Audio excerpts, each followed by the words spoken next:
Hello students. In the last lecture we had discussed about the heterotrophic nutrition जिसमें हमने 3 types पढ़े थे, saprophytic nutrition, parasitic nutrition and holozoic nutrition. Nutrition in plants हमने already ख़त्म कर लिया है. नाउ हेटरोट्रॉपिक न्यूट्रिशन में जब हम देखेंगे तो we'll start with, as I told you in the last lecture, holozoic nutrition, and that too we will study in unicellular organisms and in multicellular organism. So we are going to discuss nutrition in animals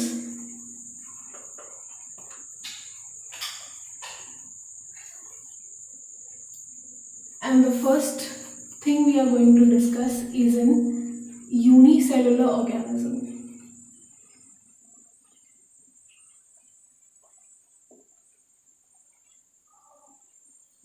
Now in unicellular organism we will discuss about the nutrition in amoeba. Now talking about amoeba, it is a unicellular organism which has no definite shape. उसका cell wall irregular है, which is having no definite shape.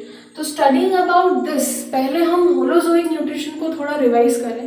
The whole process of digestion takes place inside the body of an organism. है ना, इसमें holozoic nutrition होता है.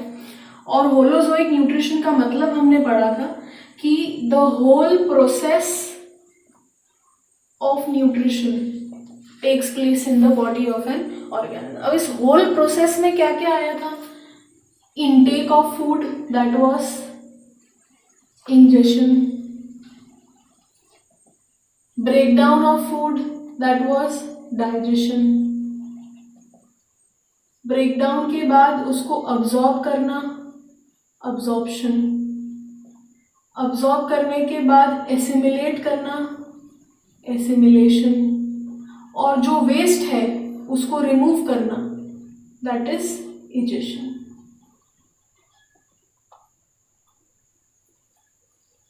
है ना. Holozoic nutrition में ये पांचों प्रोसेस ऑर्गेनिज्म के बॉडी के अंदर होता है ना. नाउ अमीबा ये कैसे करता है? अमीबा का shape, as I told you, is irregular. है ना. Let us suppose this is the prey. ये उसका क्या है? Prey. Now this is, maybe it is simple for you because you have already studied it in the earlier classes, कि amoeba forms a finger-like projection called as pseudopodia. The word pseudo refers to false. है ना. ये pseudopodia create करता है ना. It is like a finger-like projection जिसके अंदर ये प्रे को engulf करता है. Pseudopodia engulfs the prey. ठीक है. Now pseudopodia finally leads to the formation of a food vacuole.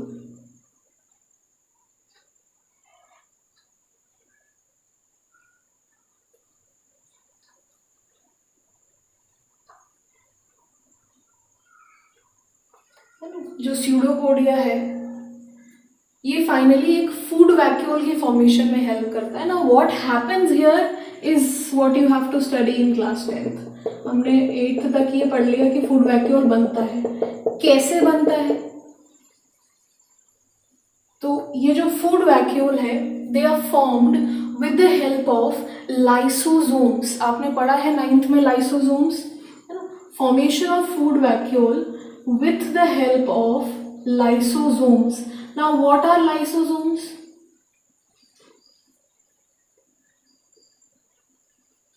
Lysosomes are the spherical bodies that help in digestion of materials. They have powerful digestive enzyme. इनको हमने ये भी बोला था कि they are the scavengers of cell. They help in cleaning the cell, they are suicidal bags of cell. अब इनको ये सब नाम क्यों दिया था? Because they have a powerful digestive enzyme.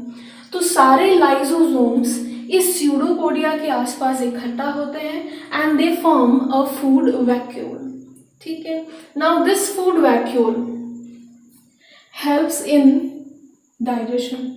Lysosome, powerful digestive enzyme, तो ये जो प्रे है it will get digested.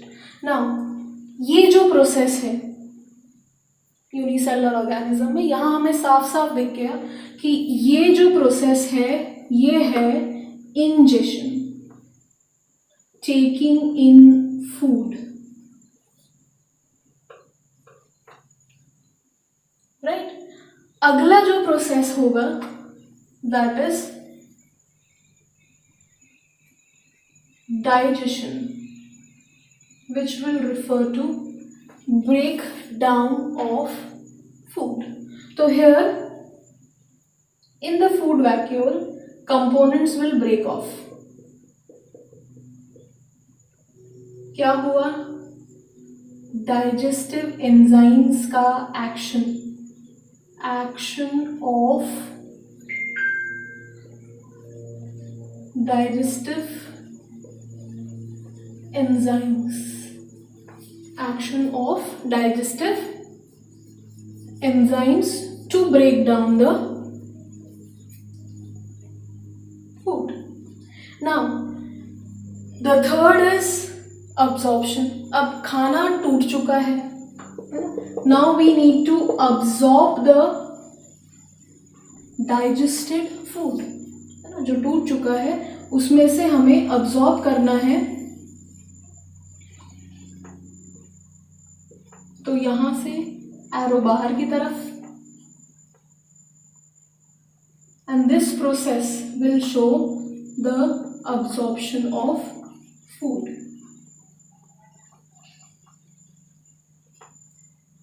Right? Now the fourth process is assimilation. ठीक है. तो ये हम यहाँ एक फॉर्म में लिख सकते हैं कि absorbed food will be utilized for the processes, for the functioning of the cell.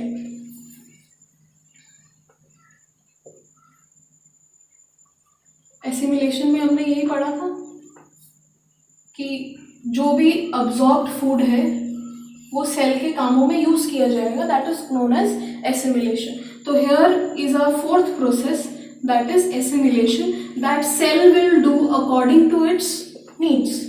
उसको जब जरूरत पड़ेगी उस हिसाब से वो उसको एसिमिलेट करेगा. And the last one is egestion.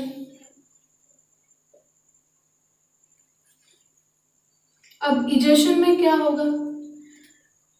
इस अब्जॉर्ब्ड या इस डाइजेस्टेड में there was something that needs to be absorbed and there were some components that were waste and waste needs to be thrown out. तो throwing it out of the cell, the waste is to be thrown out of the cell.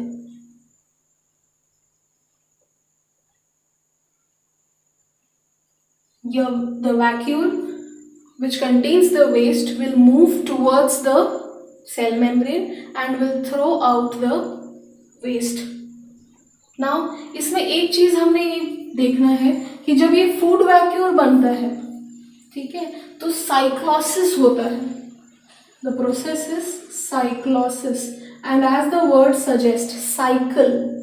That means ये जो food vacuole है ये stationary नहीं है. It will move in the cytoplasm of an amoeba, and that process is known as cyclosis. This helps in digestion of food properly. Clear? Absorption में भी ये help करता है. Clear हो गया? Now, this is the process of amoeba, digestion in amoeba. This diagram explains all the 5 steps for the nutrition in amoeba. कौन सा nutrition है? होलोजोइक. स्यूडोपोडिया क्यों बनाता है? Because it has irregular cell membrane, it has no fixed shape. Amoeba के अलावा अगर हम देखें, for example paramecium, it has cilia. the unicellular organism has some or the other kind of extra appendages, or the existing appendages will function for the nutrition. Now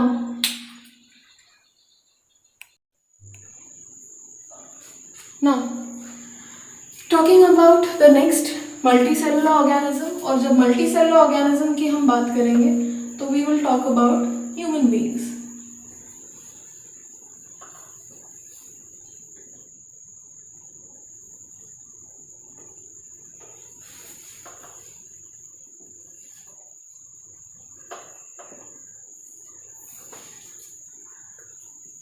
human beings की जब हम बात करें तो दे आर अगेन हेटरोट्रॉपिक इन नेचर. हेटरोट्रॉपिक में कौन से हैं? होलोजोइक न्यूट्रिशन करते हैं. That means the whole process of digestion takes place in the body. Multi cellular है तो ये जो डाइजेशन या न्यूट्रिशन का प्रोसेस है वो भी कॉम्प्लेक्स है ना. यहाँ पर we have a organ system which is called as digestive system for the functioning of nutrition, है ना. अब ये डाइजेस्टिव सिस्टम मतलब there are number of organs that are functioning, और ये जो 5 प्रोसेसेस हैं, है ना. अमीबा में हमने देखा एक ही सेल को 5 करने थे, ठीक है. नाउ मल्टी सेलुलर में ये हमको डिवाइड करके दे दिया है. जितने ऑर्गन्स हैं हर किसी का अपना एक काम है. इंजेशन के लिए अलग ऑर्गन, डाइजेशन के लिए अलग organs, then next process is absorption, assimilation, egestion. हर किसी के लिए there are different organs that are assigned their task. क्यों? Because human beings are multi cellular, they have a complex body system, और ये सारा काम एक सेल नहीं कर सकता है.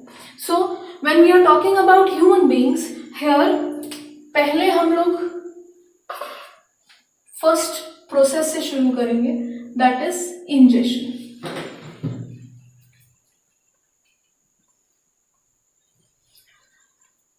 Ingestion. What is ingestion? The process of intake of food is known as ingestion. तो जब हम बोल रहे हैं intake of food, तो बॉडी के अंदर पहली बार फूड कहाँ से आता है? It is from the mouth. So this is intake of food into the body. और ह्यूमन बीइंग्स में इंटेक का पहला एरिया है mouth. What is a mouth? It is an opening guarded by lips, the upper and lower lips which are muscular.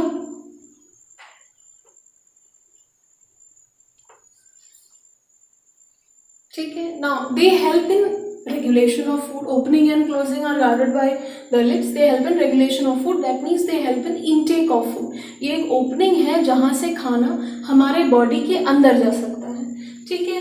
Now the second, when we are talking about mouth, the next region where the food reaches is buccal cavity, also known as the oral cavity. Now this oral cavity is divided into 3 parts. अगर हम ingestion देखें तो ingestion की process में mouth ने intake of food किया और उसको कहाँ भेज दिया? बकल कैविटी में, ठीक है. नाउ यहाँ से the second process will start. The second process is digestion. And digestion refers to breakdown of food into smaller components.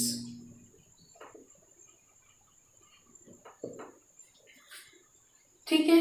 अब ये स्मॉलर कंपोनेंट्स में तोड़ने के लिए ओरल कैविटी के पास क्या क्या है? तो ओरल कैविटी के पास, as I told you, we'll study it in 3 different headings. Oral cavity possesses teeth, it possesses tongue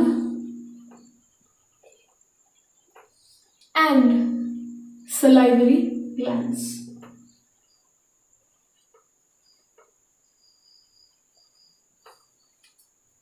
ठीक है, अब ओरल कैविटी में ये तीन चीजें, teeth, tongue and salivary glands, they help in digestion of food and also passing the food from buccal cavity to the next region, right?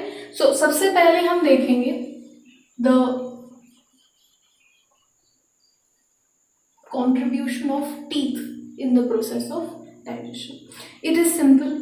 हम जो भी फूड खा रहे हैं उसका फॉर्म कॉम्प्लेक्स है, it is in a larger form, और teeth का काम है to tear them into smaller pieces, है ना, this is known as mastication of food, ठीक है। टीथ जो बड़े पार्टिकल्स हैं उसको छोटा करता है ताकि एंजाइमेटिक एक्शन का सरफेस बढ़ सके, है ना। अगर हम देखें तो हम एक रोटी खाते हैं, रोटी का एक कोर तोड़ के खाते हैं, तो वो कॉम्प्लेक्स फूड को सिंपल किया, पर जब हमारे मुंह में जाता है वो, है ना, व्हेन वी इनटेक इट, उसको और सिंपलर फॉर्म में तोड़ना है, तो वो काम करता है टीथ, है ना। Now talking about teeth, they are hard and are protected bye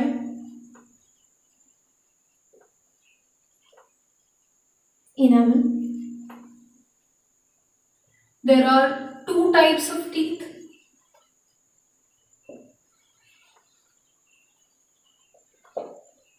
Temporary teeth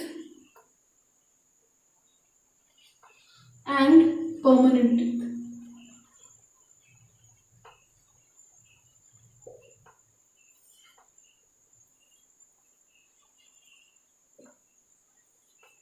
ठीक है।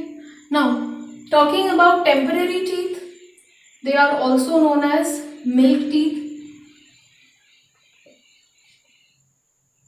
They shed after a certain year.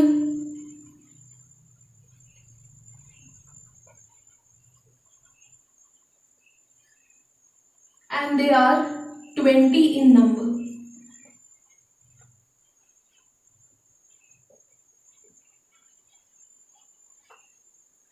Temporary teeth, we know them clearly as milk teeth, है ना। ये मिल्क टीथ जो है ये बचपन में आते हैं और ये कुछ टाइम बाद गिर जाते हैं, इनका नंबर जो है वो 20 होता है। इसी के ऑपोजिट में अगर हम लिखें परमानेंट टीथ, है ना, they don't shed off, they are permanent teeth and they will remain life long.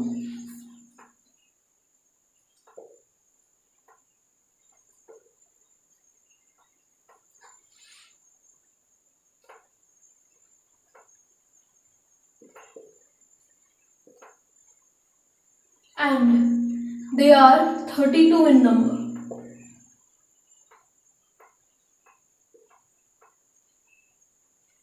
Now a question arises कि परमानेंट टीथ भी गिर जाते हैं, बहुत लोगों के गिर जाते हैं, है ना, तो इनका जो नॉर्मल टेन्योर है वो लाइफ लॉन्ग है। Now if some oral problem, कोई प्रॉब्लम है तो उस टाइम पे तो वो गिर सकते हैं, ठीक है, otherwise they are lifelong and they are 32 in number. So this is the difference between temporary teeth and permanent teeth.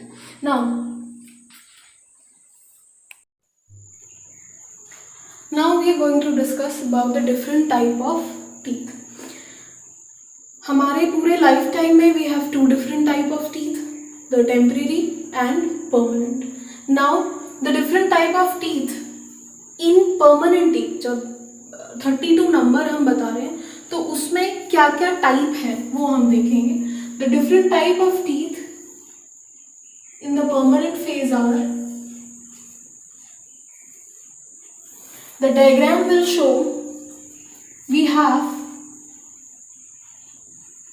Incisors, we have canines, premolars and molars. To understand this, we will say 1, 2, 3. So the formula says 2, 1, 2 and 3. ठीक है, अब ये कैसा है? The jaw, the whole jaw will be divided into 4 segments. ठीक है, it will be divided into 4 segments. Now these 4 segment में से सिर्फ हम एक सिंगल सेगमेंट निकालेंगे, है ना. इस सिंगल सेगमेंट में अगर हम देखें तो द फर्स्ट 2 आर इंसिजर्स. पहले 2 जो है वो क्या है, इंसिजर्स है ना. The pointed one is known as canine. ठीक है, अगर आप देखें तो डॉग्स को हम केनाइंस बोलते हैं. क्यों? क्योंकि इनकी केनाइंस काफी लंबे होते हैं, है ना. तो दे are known as what, canines. जो पॉइंटेड है वो क्या है, केनाइन. प्रीमोलर्स, प्री मतलब पहले, तो मोलर के पहले 2 जो हैं वो हैं प्रीमोलर्स. ठीक है, and finally we have molars. Now इनके काम क्या है, it is easy to understand, है ना. अगर आपको एक बाइट लेना हो बर्गर का, रोटी का, तो what do we use incisors. The front teeth, है ना, they are used for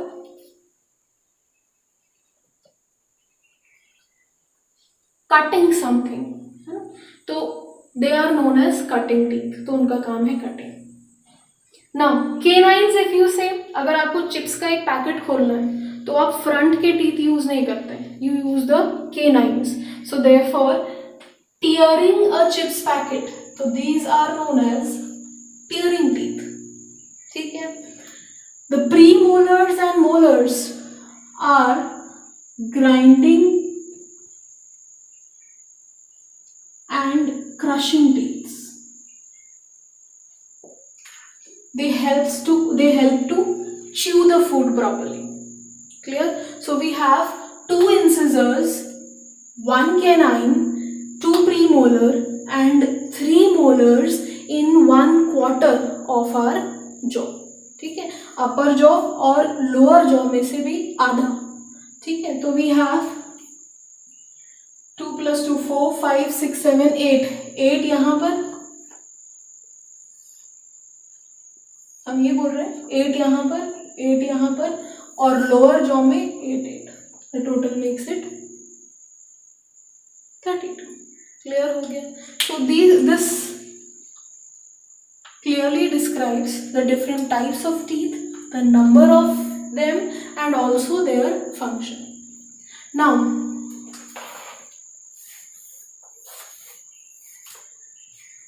there is one more fact that we need to study, that is structure of teeth.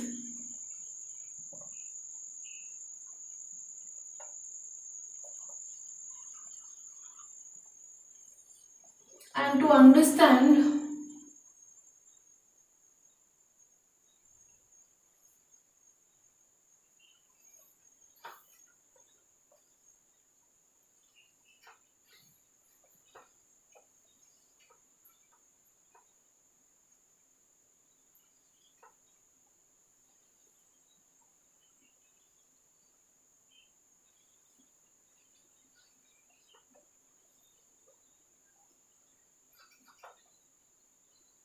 we'll draw a diagram. ठीक है. Now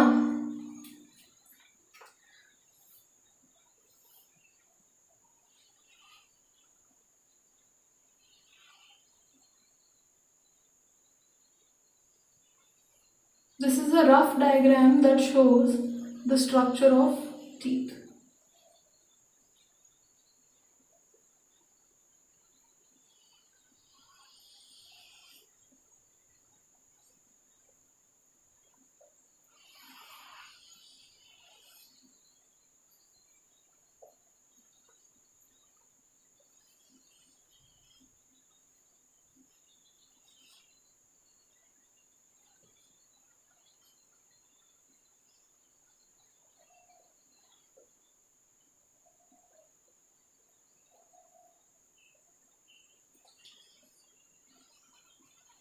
The outermost layer is known as enamel. Therefore the teeth are white in color. है ना. सबसे बाहर की layer जो है वो enamel है, the hardest substance. अब the second one is dentine, dentine. The third is pulp. अब structure of teeth हम क्यों पढ़ रहे हैं? Enamel hardest है, then comes dentine. It is also made up of, it is also hard part. Pulp is the region where the blood vessels and nerves are present. ये जो मैंने normal line से बनाया है, these are the blood vessels and nerves. Blood vessels and nerves are required to supply food and oxygen that keeps them properly working. Nerves for sensation. तो pulp region जो है अंदर का, वहां पर blood vessels और nerves हैं. अब हमने ये स्ट्रक्चर क्यों पढ़ा है ना? We often study about the dental caries or dental cavity. Dental cavity or dental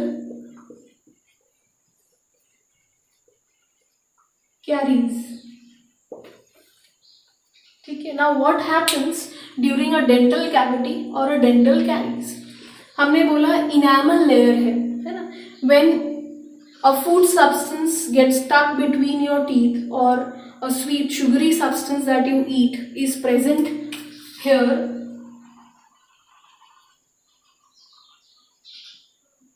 development of bacterial activity starts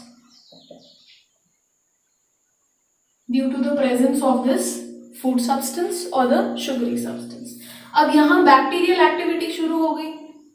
Now this will corrode the enamel.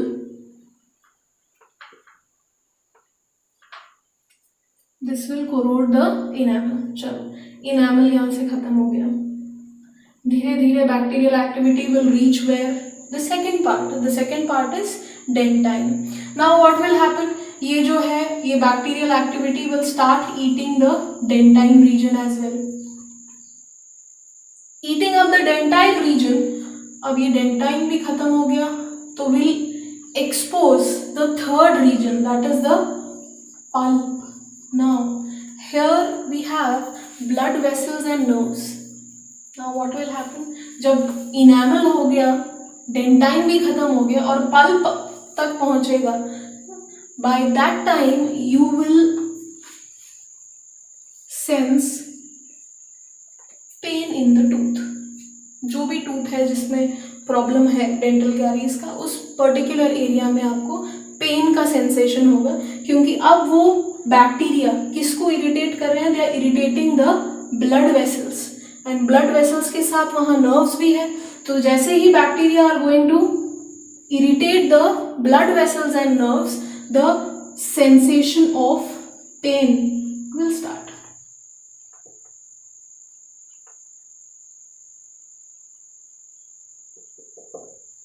And then you will go to visit a dentist. But नुकसान हो चुका है, अब कुछ नहीं हो सकता. ठीक है. So this is what we called as dental caries or dental cavity. Now कुछ नहीं हो सकता मतलब they will fill it up so that your pulp will not get irritated. है ना, filling होता है, removal होता है, whatever the process is. But your natural teeth, the natural tooth that was there has now become exposed. The pulp has become exposed. Clear हो गया? So this is the first important topic, that is teeth. Now buccal cavity में the next thing that we studied, that we need to discuss after teeth, is tongue. अब the second is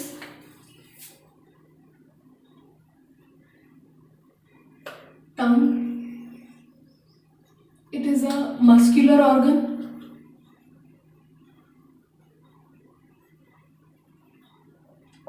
Producible.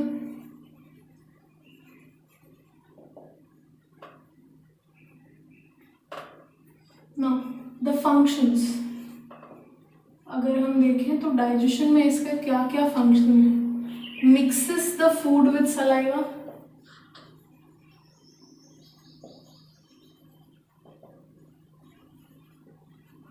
टंग का पहला काम है कि it mixes the food with saliva. जो food है उसको सलाइवा के साथ मिक्स करना.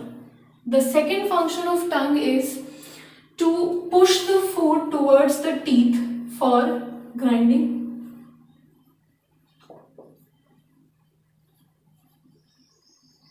Towards the teeth.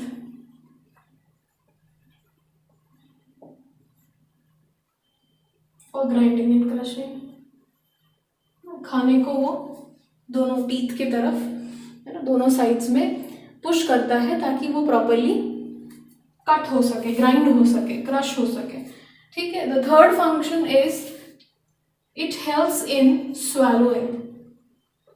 ये हेल्प करता है स्वैलोइंग में।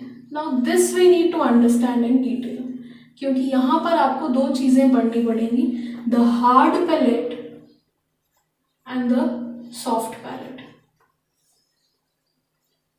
Hard palate and the soft palate. ठीक है। स्वैलोइंग में टंग कैसे हेल्प कर सकता है? ठीक है। It is understood that it pushes the food backward, है ना। स्वैलोइंग में वो क्या करता है? It pushes the food backward.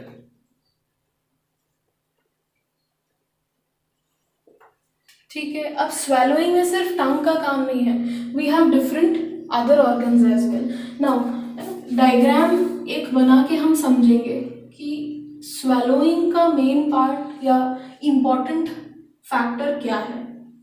ये हमारा नेजल ट्रैक्ट है, नोज का ट्रैक्ट, एंड ये हमारा बकल कैविटी है। ठीक है। Now you will know that the buccal cavity and the mouth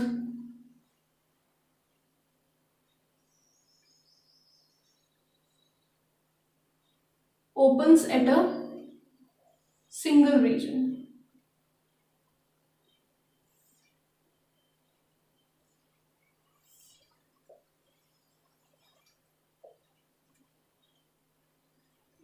ठीक है। ये जो नेजल कैविटी है और जो बकल कैविटी है, ये सिंगल रीजन में ओपन होता है ना, pharynx, and then it divides into food pipe and wind pipe. उसके बाद ये फूड पाइप और विंड पाइप में डिस्टिंग्विश होते हैं। ठीक है। तो ये जो सेंट्रल रीजन है जहां एयर और फूड दोनों एक साथ आता है, अब इसमें एक hanging region, if you open your mouth आपको एक हैंगिंग रीजन दिखेगा सेंटर में। This hanging region is known as uvula. इस हैंगिंग रीजन को बोलते हैं uvula. Now what is the importance of this hanging region? ठीक है। पहले हम देख लेते हैं, ये माउथ में the region here, the shaded part is called as hard palate, है ना। जो हमारे नोज का ट्रैक्ट है और जो हमारा बकल कैविटी, तो हमारे टंग के जस्ट ऊपर वाला जो पार्ट है ना, ऊपर वाला पार्ट कैसा है? Hard, so that when we chew the food, है ना, अगर ये सॉफ्ट होता तो ये नेजल ट्रैक्ट को बंद कर देता। ठीक है। So we have a hard palate here, ताकि च्यूइंग में ये हार्ड पैलेट हेल्प करे। ठीक है। तो above your the surface above your tongue has a hard palate. Then comes ये जो अनशेडेड रीजन है ना, विथ यूवला, तो ये वाला सेकेंड रीजन है soft palate. The second region is what? Soft palate. अब ये सॉफ्ट पैलेट मूवेबल है। ठीक है। ये सॉफ्ट पैलेट कैसा है? मूवेबल। तो अगर हम इसको एक डायग्राम सेपरेट करके बनाएं, ठीक है, ये हो गया हार्ड पैलेट, ये हो गया सॉफ्ट पैलेट, और ये हो गया ट्रैक्ट। अब खाना अंदर जाना है, तो यहां से ये जो खाना है ना, हियर इज द फूड, हमारे टंग ने इस फूड को पीछे पुश किया। अब जैसे ही फूड जो है वो पीछे पुश हो रहा है, ये जो यूवला है, हैंगिंग रीजन है ना, ये यूवला का जो हैंगिंग रीजन है, ये जो खाना है वो इसको भी पुश करेगा ऊपर की तरफ, है ना। जैसे अगर ये आएगा तो ये पीछे की तरफ जाएगा। Now what will happen? The movable palate, जो सॉफ्ट पैलेट है वो मूवेबल है, और वो क्या करेगा? ऊपर उठ जाएगा, और ये जो रेस्पिरेटरी ट्रैक्ट है उसको क्या कर देगा? बंद, ताकि ये जो खाना है वो कहाँ जा सके? ट्रैक्ट में, है ना। इसको सिंपली समझा जा सकता है कि जब हम स्वैलो करते हैं कोई भी चीज़, अगर हम स्वैलो कर रहे हैं तो साथ ही साथ हम कभी भी ब्रीथ नहीं कर सकते। If you are swallowing your food you cannot breathe. Why? Because your nasal canal is blocked by uvula. So if you breathe, the air will not get in, and while you swallow, if you breathe, the air will not get in. तो ये जो swallowing के time यूवला nasal tract को बंद कर देता है ना, nasal chamber जो जा रहा है उसको बंद कर देता है, ताकि swallowing के टाइम ये सिर्फ फूड pharynx में जाए, फिर काम आता है pharynx में epiglottis, जो हम आगे पढ़ेंगे, ठीक है. So this is the functioning of hard palate and soft palate. Hard palate helps in chewing, while the soft palate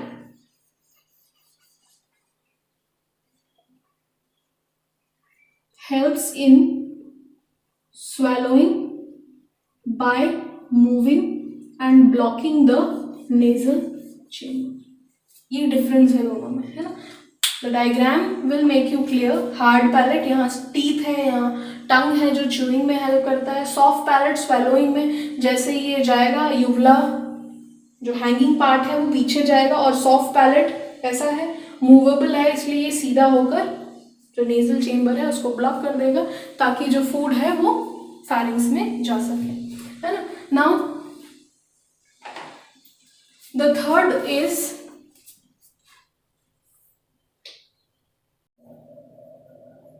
अब जब हम सलाइवरी ग्लैंड्स की बात कर रहे हैं ना, तो ग्लैंड्स क्या है पहले तो ये समझ लें before starting the topic. Glands are specialised cell that secretes substances that help in some or the other reactions, activities, है ना. वो हार्मोन्स, एक्सोक्राइन, एंडोक्राइन ग्लैंड्स में हम अलग अलग चीज़ें पढ़ते हैं, हार्मोन्स भी पढ़ते हैं ना, डाइजेस्टिव एंजाइम. यहाँ पे सारे ग्लैंड्स ऑलमोस्ट पैनक्रियाज को छोड़ के यहाँ ऑलमोस्ट सारे जो हैं वो एक्सोक्राइन ग्लैंड्स हैं ना. डक्ट है जिसमें डक्ट से सीधे एक रीजन में पहुँचता है, ये हम लोग कंट्रोल एंड कोऑर्डिनेशन में पढ़ेंगे.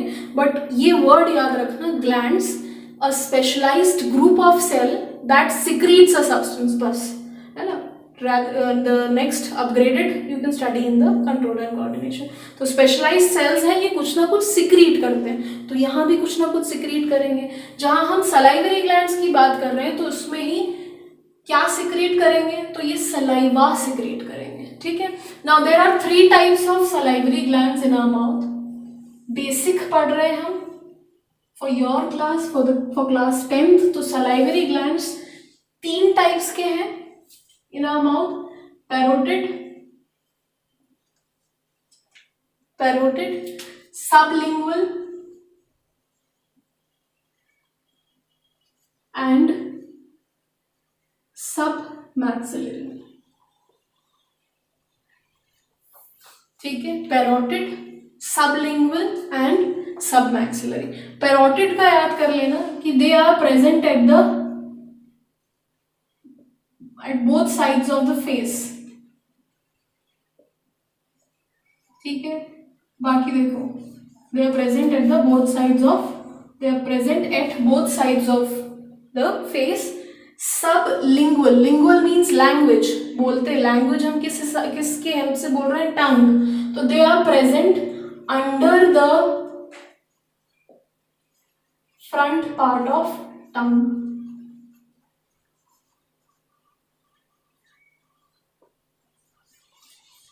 अच्छा हाँ, one more thing that we left out while studying tongue, it possesses taste buds, है ना. tongue is a sense organ and therefore it helps us to sense the taste of the substance, sweet, sour, bitter, है ना. ये सारे taste देने का काम भी कौन करता है, tongue, ठीक है.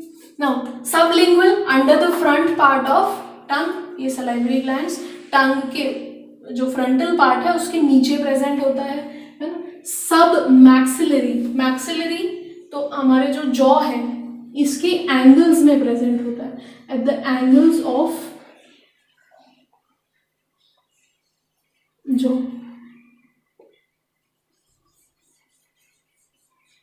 सो these are the 3 salivary glands, ठीक है. Now what does it secrete? It secretes saliva.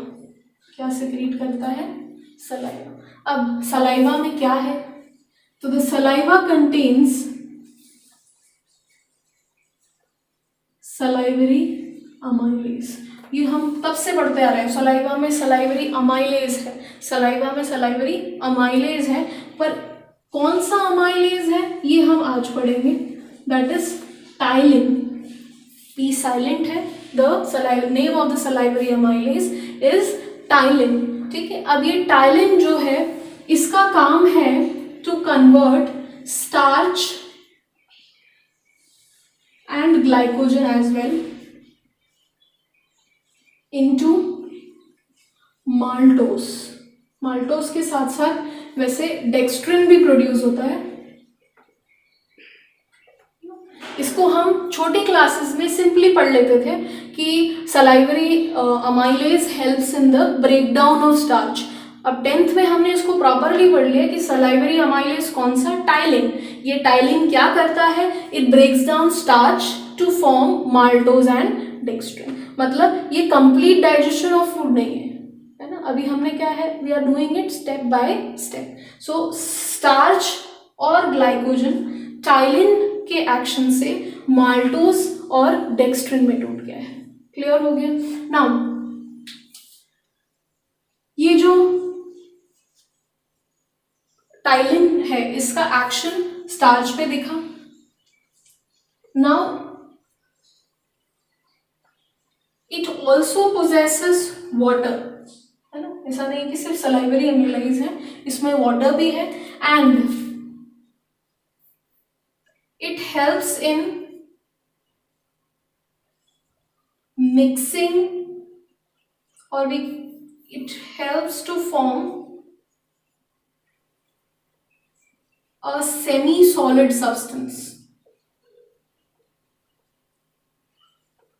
called bolus. BOLUS। मैंने आपको बोला था ये है मैस्टिकेशन ऑफ फूड, है ना, that means breaking down the complex food particles into simpler ones, mastication of food. तो मैस्टिकेशन ऑफ फूड से क्या मिला आपको, mastication of food also known as physical digestion. इसको हम एक और टर्म से बता सकते हैं, फिजिकल डाइजेशन। जैसे हम पूरी की पूरी रोटी नहीं खाते हैं, हम उसमें से एक कोर तोड़ के खाते हैं, खाते होंगे पूरे, बट एक कोर तोड़ के खाते हैं। तो यही चीज़ हमारी बॉडी भी करती है ना। आपने एक कोर रोटी खाई है तो वैसा का वैसा आप स्वेलो नहीं करते हो, आप पहले उसको टीयर करते हो इनटू स्मॉलर पीसेस। वही हुआ है अभी द बकल कैविटी में, which is facilitated by the teeth, tongue and salivary gland. ठीक है, अभी जो रोटी हमने खाई है it is converted into a semi-solid substance which is swallowable and is known as bolus. This process is known as mastication of food. Now here we are winding up with this lecture. In the next lecture we will start with the next region, that is the esophagus, है ना। swallow होने के बाद pharynx में epiglottis and the esophagus part। ठीक है, तो prepare this and we'll meet up in the next lecture.